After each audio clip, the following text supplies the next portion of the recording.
Hi guys. इस video में हम पढ़ेंगे सेकंड टॉपिक यानी कि प्रेजेंट वैल्यू एन्युटी फैक्टर के बारे में। इससे पहले वाली क्लास में हमने फ्यूचर वैल्यू एन्युटी फैक्टर के बारे में पढ़ा था और इस क्लास में हम प्रेजेंट वैल्यू एन्युटी फैक्टर के बारे में पढ़ेंगे। फ्यूचर वैल्यू में जैसे हम वैल्यू इन्वेस्ट कर रहे थे और हमें यहाँ पर आने वाली वैल्यू के बारे में पूछा जा रहा था, उसी तरह से प्रेजेंट वैल्यू एन्युटी फैक्टर में हमें मनी इनफ्लो के बारे में यहाँ पर कितनी वैल्यू आती है वो बताना पड़ेगा। फ्यूचर वैल्यू में हम इन्वेस्ट करते थे हर साल और हमें एंड में वैल्यू निकालने के लिए कहा जाता था। इस प्रेजेंट वैल्यू में बस फर्क सिर्फ इतना होगा कि हमें हर साल का एंड का कैश फ्लो दे दिया जाएगा और हमें बताना होगा कि आज उन सभी कैश फ्लो की वैल्यू यहाँ पर क्या है। तो बस यही करते हैं। तो क्वेश्चन कुछ इस तरह से होगा, ध्यान दीजिएगा। मान लीजिए जैसे कि आपको दिया जा रहा है एक, ये रहा आपका टाइमलाइन। ये T1 है, ये T2 है, ये T3 है, ये T4 है और ये T5 है। आपसे कहा जा रहा है कि एक्सपेक्ट कीजिए, क्योंकि फ्यूचर की चीज़ें हम एक्सपेक्ट ही करेंगे। तो मान लीजिए T1 में आपको एक्सपेक्टेशन है कि 10,000 रुपये मिलेगा। ईयर 2 में भी आपको 10,000 रुपये मिलेंगे। अभी यूनिफॉर्म इनकम लेते हैं। ईयर 3 में भी 10,000, ईयर 4 में भी 10,000, ईयर 5 में भी 10,000। इंटरेस्ट रेट आपको दे दिया जाएगा 10% पर एनम। ध्यान रखिएगा 10% पर एनम होना चाहिए, पर मंथ नहीं। तो इसको अगर पर मंथ दे रखा है तो इसे पर एनम में कन्वर्ट कर लीजिएगा। उसके बाद आपसे कहा जाएगा find out the present value of cash inflows. तो ये कैसे निकाले इन सब का प्रेजेंट वैल्यू आज कैसे निकाले। तो इसके लिए आंसर में लिखेंगे प्रेजेंट वैल्यू ऑफ CI यानी cash inflow is equals to P multiply by 1 plus R bracket में क्लोज T। ध्यान रखिएगा ये है present value of cash flow यानी प्रेजेंट वैल्यू एन्युटी फैक्टर जो भी कहना चाहते हैं का फार्मूला P यानी कि प्रिंसिपल अब multiply by 1 plus R T. आपने फ्यूचर वैल्यू में नोटिस किया होगा कि ये 1 प्लस आर टी ऊपर होता है, लेकिन प्रेजेंट वैल्यू में ये 1 प्लस आर और टी नीचे 1 प्लस आर नीचे है। तो यही फ़र्क है दोनों ही फार्मूले में। तो इस चीज़ का ध्यान रखिएगा। तो आप वैल्यू पुट अप करते हैं। P के जगह पे 10,000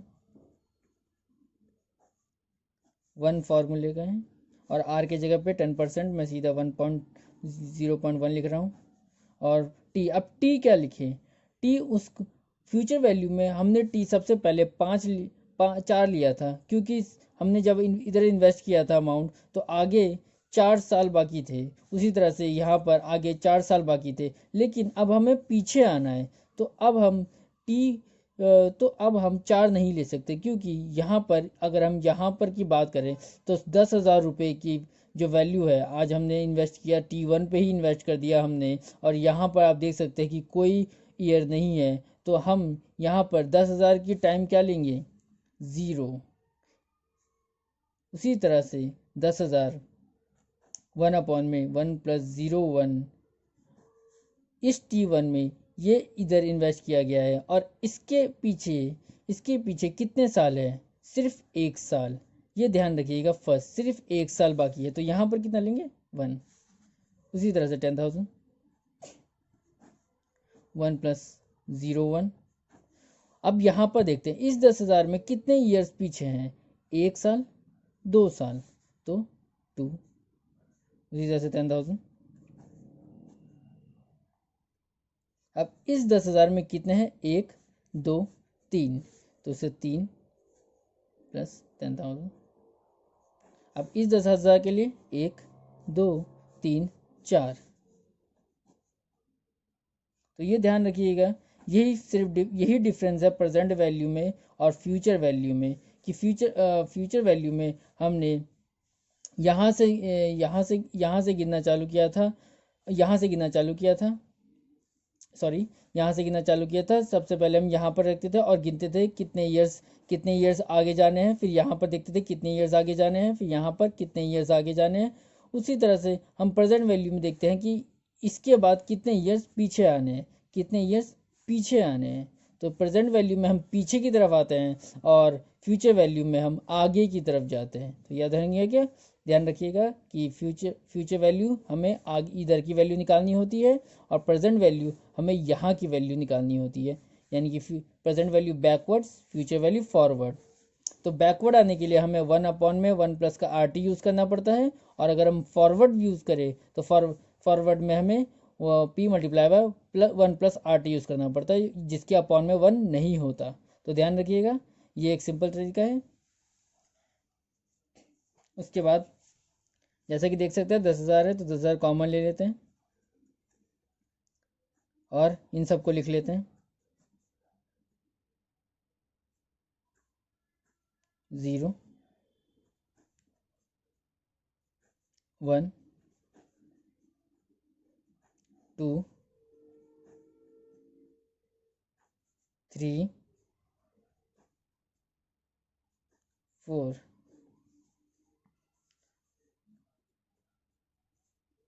0 की वैल्यू आप सबको पता है 1 होती है, और 1/1 की पावर सेम होती है, तो इसको हम डिवाइड करेंगे 1 डिवाइडेड बाय 1.01, तो वैल्यू आएगी ये 0.090। अब इसकी वैल्यू निकालने के लिए सब एक तरीका तो ये है कि आप इसको स्क्वायर कीजिए, यानी कि 1 का स्क्वायर 1 होता है, और 1.1 का स्क्वायर जो आप करेंगे तो जो वैल्यू आएगी उसको नीचे रख के उसको 1 से डिवाइड कर देंगे, ठीक है, 1 को उससे डिवाइड कर देंगे। लेकिन एक और तरीका ये होता है कि जो वैल्यू, एक बार आप ये लिखिए 1 डिवाइडेड बाय 1.1, एक बार इक्वल टू दबाने पर जो वैल्यू आती है वो पहले साल के लिए होती है। जब आप दूसरी बार इक्वल टू दबाते हैं तो जो वैल्यू निकल के आती है वो आपकी वैल्यू दूसरे साल के लिए हो जाती है, 4 डिजिट तक लेना। उसी तरह से एक और बार इक्वल टू दबाते ही जो वैल्यू आती है वो आपके तीसरे साल की हो जाती है, और एक और बार दबाते ही आपकी जो वैल्यू है वो चौथे साल के लिए हो जाती है। और यही वैल्यू एग्जैक्ट आएगी अगर आप इसका स्क्वायर रूट, स्क्वायर क्यूब या फिर 4 बार मल्टीप्लाई करके निकालेंगे तो भी। आपको आप एक बार घर पे ट्राई कर लीजिएगा, आप कुछ बिल्कुल करिएगा और से वैल्यू बिल्कुल सेम ही आएगी। अब हम इसे प्लस करेंगे,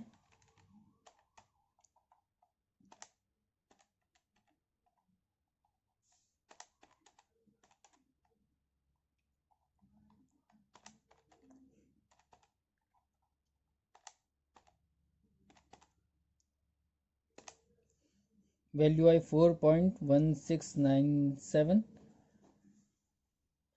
मल्टीप्लाई बाय 10,000। तो ये जो वैल्यू है 1041697, ये है हमारी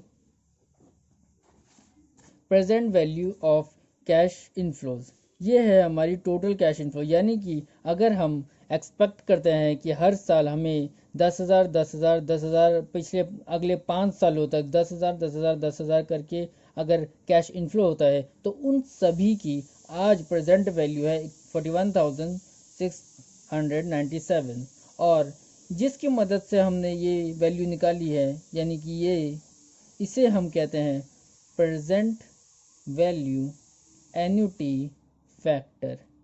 ध्यान रखिएगा, इस समेशन को हम प्रेजेंट वैल्यू एन्युटी फैक्टर कहते हैं, जैसे कि हमने फ्यूचर वैल्यू एन्युटी फैक्टर कहा था पिछले क्वेश्चन में, उसी तरह से इस समेशन को हम प्रेजेंट वैल्यू एन्युटी फैक्टर कहते हैं। और इंडिविजुअल वैल्यू को, यानी कि इन सबको, ये है इंडिविजुअल ईयर के इंडिविजुअल वैल्यूज, इनको हम प्रेजेंट वैल्यू फैक्टर कहते हैं। एन्युटी वर्ड यूज होता है एन्यूटी वर्ड हम तब यूज़ करते हैं, ध्यान रखिएगा, एन्यूटी वर्ड हम तब यूज़ करते हैं जब हम इन सब को सम कर देते हैं, और अगर हम इन सब को सम एक साथ नहीं कर रहे हैं तो वो प्रेजेंट वैल्यू एन्यूटी फैक्टर नहीं कहलाएगा, उसे हम सिर्फ प्रेजेंट वैल्यू फैक्टर कहेंगे इंडिविजुअली।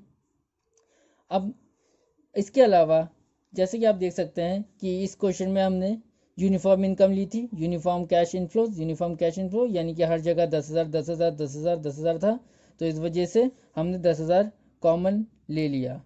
लेकिन अगर अगले इस क्वेश्चन में 10,000 इनफ्लो नहीं होती, अगर यहाँ 10,000 9,000 7 8 6 होता तो हम कॉमन नहीं ले पाते, फिर हमें इंडिविजुअली मल्टीप्लाई करना पड़ता है, जैसे कि हमने फ्यूचर कैश इनफ्लो में किया था पिछले ही क्वेश्चन में। तो एक बार इस क्वेश्चन को भी कर लेते हैं individually. Question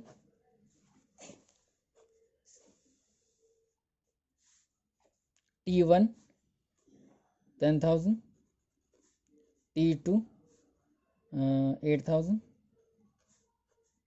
T3 6,000, T4 2,000, T5 1,000।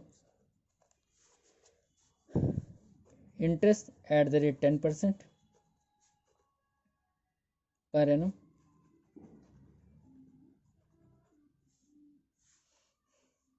Find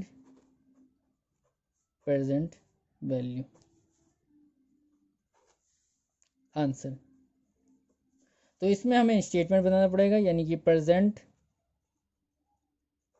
value statement.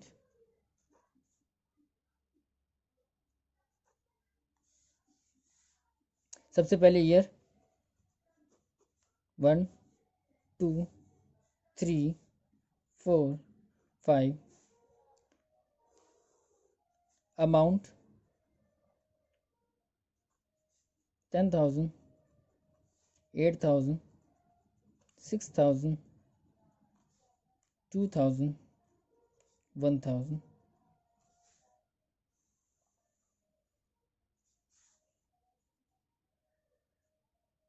Formula, इसको लिखने की ज़रूरत नहीं है, ये मैं सिर्फ आपको समझाने के लिए लिख रहा हूँ। पेपर में जब आप करेंगे तो इस पोर्शन को लिखने की कोई ज़रूरत नहीं है, इसके जगह सिर्फ आप वैल्यू पुट कर देना। अभी मैं आपको समझाने के लिए इधर फॉर्मूला पुट कर रहा हूँ। इसको ए मान लेते हैं, 1 प्लस का 1 अपॉन में आर यानी कि 100, आर यानी कि 0.1, और टी हम क्या लेंगे, यहाँ पर टी क्या है, टी है 0, तो उसी तरह से 0।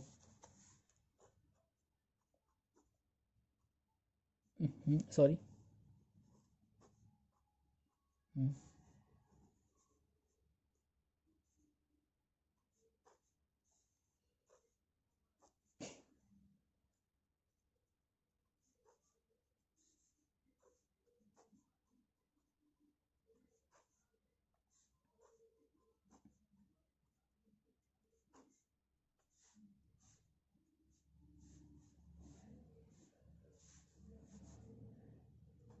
आपको बस ये वाली वैल्यू लिखनी है, इसकी कोई ज़रूरत नहीं है, हमने पहले निकाल रखा है, तो पीछे से वैल्यू देख लेंगे।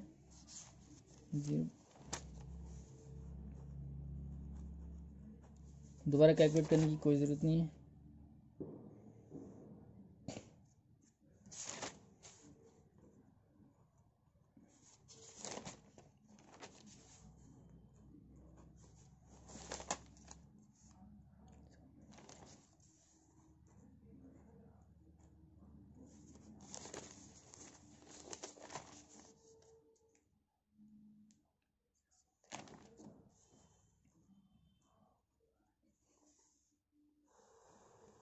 इसको बी मान लेते हैं।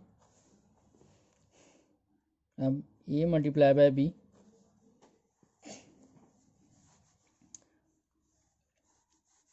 10,000 प्रोडक्ट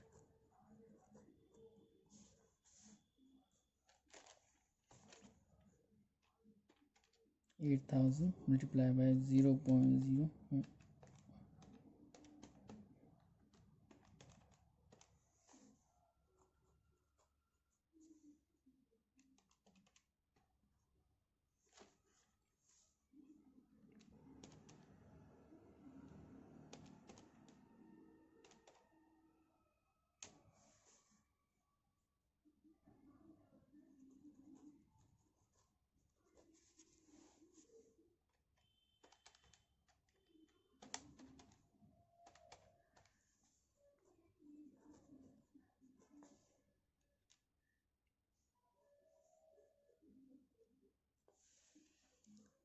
इसको टोटल करते हैं।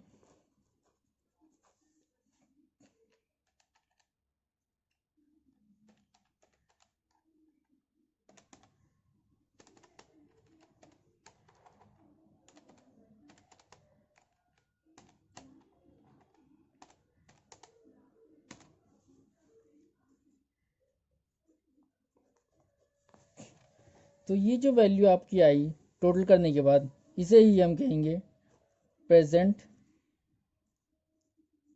Value of future cash inflow, इसे ही टोटल कैश इनफ्लो कहेंगे। अब मान लीजिए इस क्वेश्चन में जो आपके बुक में क्वेश्चंस होंगे कि आपको इस तरह से क्वेश्चन दे दिया जाएगा, कैश इनफ्लो आपके हर साल के कैश इनफ्लो दे दिए जाएंगे और आपको इंटरेस्ट रेट दे दिया जाएगा। इसे आप इंटरेस्ट रेट कहिए या फिर बुक में आपको डिस्काउंटेड रेट भी लिख के दिया जा सकता है। डिस्काउंटेड रेट या इंटरेस्ट रेट दोनों का मतलब एक ही होगा, 10%। और आपको बोलना होगा प्रेजेंट वैल्यू निकालिए, और आपको एक और इन्फॉर्मेशन दे दी जाएगी और वो कहे जाएगा कि आपको ये कैश इनफ्लो एक मशीन दे रही है जिस मशीन की कीमत 20,000 है। इस मशीन को आप जब इंस्टॉल करते हैं तो इस मशीन से होने वाली प्रोडक्टिविटी से आपको ये इनकम मिलती है। तो अब आपको बताना है कि हमें ये मशीन खरीदनी चाहिए या नहीं। तो सबसे पहले आपको इस तरह के क्वेश्चन में सबसे पहले आपको इन सारे कैश के प्रेजेंट वैल्यू निकालना होगा, जो कि आपने निकालने के बाद आपने देखा कि जब जो इनकम इसने दी इस मशीन ने पिछले 5 सालों में, तो उसकी आज वैल्यू कितनी है। तो देखा आपने 24,416 रुपये आज की वैल्यू है। तो जब आपने इस 24,000 में से मशीन की वैल्यू निकाल दी यानी कि 20,000, तो आपने देखा कि जो वैल्यू अभी भी आपको 4,416 रुपये का नेट प्रॉफिट दिखाई दे रहा है, यानी कि प्रॉफिट दिखाई दे रहा है। तो इसका मतलब इस मशीन को ख़रीदना बिल्कुल फ़ायदेमंद है कंपनी के लिए, यानी कि कंपनी को इस प्रोजेक्ट को बिल्कुल हाँ कह देना चाहिए, एक्सेप्ट कर लेना चाहिए, क्योंकि इस मशीन के खरीद लेने से हमें फ्यूचर में 4,416 रुपये की प्रॉफिट होगा। और इसी प्रॉफिट को हम कहते हैं नेट प्रेजेंट वैल्यू।